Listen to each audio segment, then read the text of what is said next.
Hi, and welcome back to Sports Talk with Billy Petty. This show is presented by Petty Sports. We may be small, but we're on the ball. Go to pettysports.com today right after the show to see all the great deals on sports memorabilia.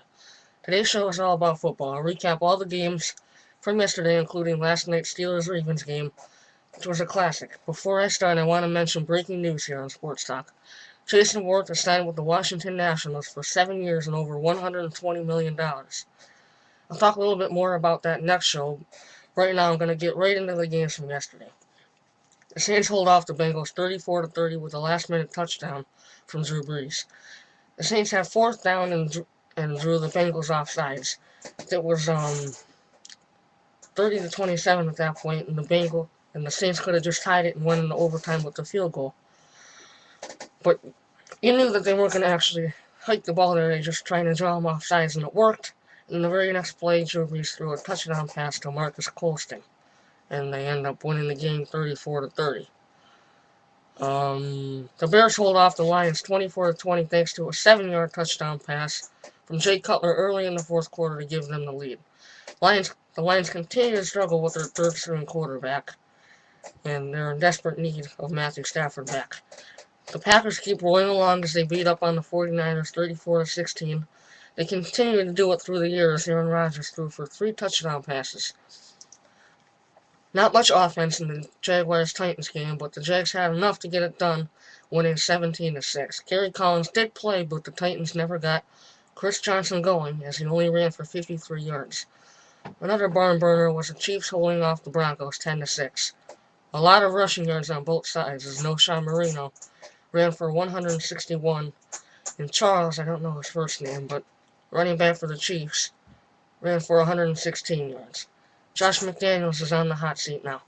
Jake Delhomme might have earned back his starting quarterback job for the Browns as his team beats the Dolphins 13-10. He throws for over 200 yards with a touchdown, and the big thing there is he have no interceptions. Chad Henne had a bad game, throwing 3 interceptions. The Vikings improved to 2-0 with interim coach Leslie Frazier after beating the Buffalo Bills 38-14. Brett Favre got knocked out early, but Tavares Jackson came in and had himself a game, throwing for 2 touchdown passes. Adrian Peterson also took over the game, running for 107 yards and 3 touchdowns. The Redskins continued to look like a terrible team with Donovan McNabb at quarterback, and the Giants continue to look unbeatable as they demolished the Redskins 31-7. Probably the biggest surprise of the day were the Raiders beating the Red Hot Chargers 28-13. The Raiders scored 14 unanswered points in the first quarter, and at that point you could tell it was over.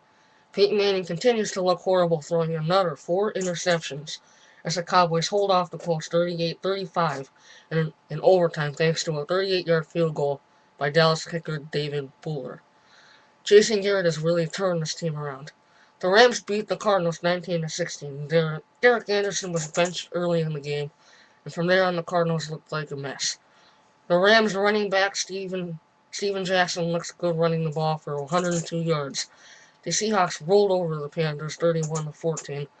The Seahawks scored 21 unanswered points in the second half. The Falcons became the first team with 10 wins, with a 28-24 win against the Buccaneers. The Bucs had a 10-point lead going into the fourth, but the Falcons came all the way back. Now to the biggest game of the night. I have a lot of opinions on this. Steelers won against the Ravens 13-10. With about 3 minutes left, Ben Roethlisberger threw a slant pass to Isaac Redman, number 33, for the go-ahead score. It was a big win for the Steelers, and who are now expected to win the division because of this win. But whoever did see the game, it was obviously a good game. It looked like the Ravens had the game in the first half, but the Steelers really picked it up. And the first drive, the first series of the game with the Steelers offense, there's a face mask, right? What not? Yes, first of all, it's a personal foul. The guy hits him in the face. Ben Roethlisberger's bleeding all over his face. Turns out he has a broken nose. Blood dripping all over. No flags. No penalty, no nothing. No nothing, right? They think, alright, that's just one time. But then later in the game, the third quarter, Reggie Miller, he gets hit. He basically gets his head taken off. And I don't know how you could see it, or how you can't see it, but there was no flag.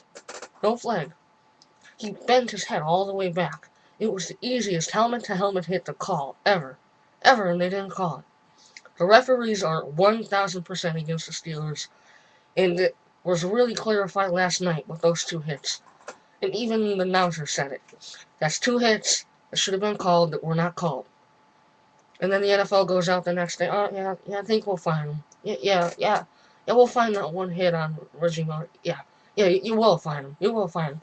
Because if you're not going to find him for doing that, but you're going to find James Harrison for hitting a quarterback in the chest 2 times during the season, that's telling you right there that the league is against the Steelers. And they're denying that, obviously, but there's evidence to support that.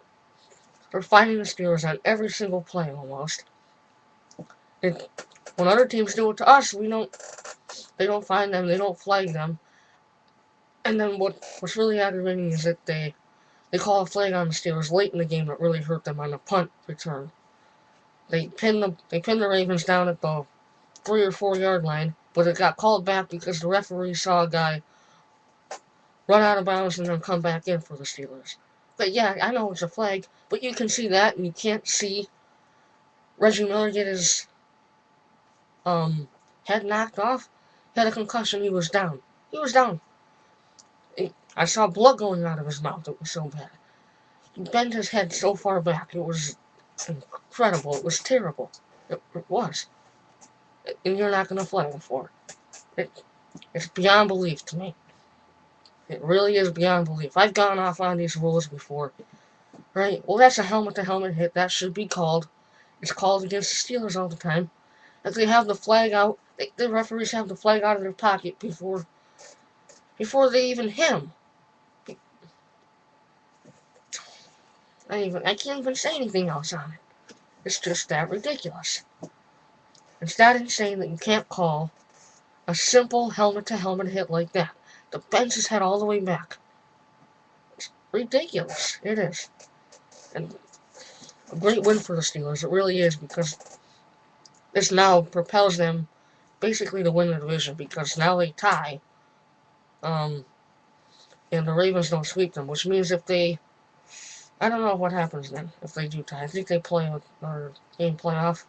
I can't remember that, but it really gives a nod to the Steelers in this division. First of all, they have a 1-game lead, and if they lost this game, it would basically mean, first of all, you're 1 game behind, and even if you do catch up to the Ravens and tie them, they're still going to win because they swept you. But that didn't happen, thankfully. And the Steelers still come back and win. Shows how good of a football team they are, even after all that stuff that really hurt them in this game. It was a critical point when Reggie Miller dropped that ball. Or when he got hit like that. If that was called, I bet you there wasn't even going to be a touchdown with 3 minutes to go. I bet you they would have already had the touchdown. Whatever. Terrible calls against the Steelers, and that's all I got to say about that. Well, we have a huge Monday night game coming up tonight. I don't know, about an hour since I'm doing this at 7:21. So it's it's the Jets and the Patriots. Another huge game. Another really, really big game. Now the only who I'm picking in this game is the I had the Jets originally, but I'm going with the Patriots because of the Jets safety. Leonard, I don't know his first name, but Leonard, number 36. He's out for the rest of the year. He got hurt in practice, and he won't be back, so that's why. And he's the leader on that defense, and that's really going to hurt them. And when you're facing the Patriots offense, you can't afford to have any injuries on defense. And once you have an injury on defense, you know it's going to come back to hurt you. So I'm going with the Patriots in this one. I don't like to go with them, but I'm picking who's going to win, and that's who I think is going to win. But I'm not cheering for them. No, not a chance. Well, that basically wraps it up for today's show. Remember to go to Petty Sports before you turn off your computer. Before you turn it off, go to Petty Sports. Right? Stay tuned for more shows. Rate, review, subscribe, and comment. We'll see you next time.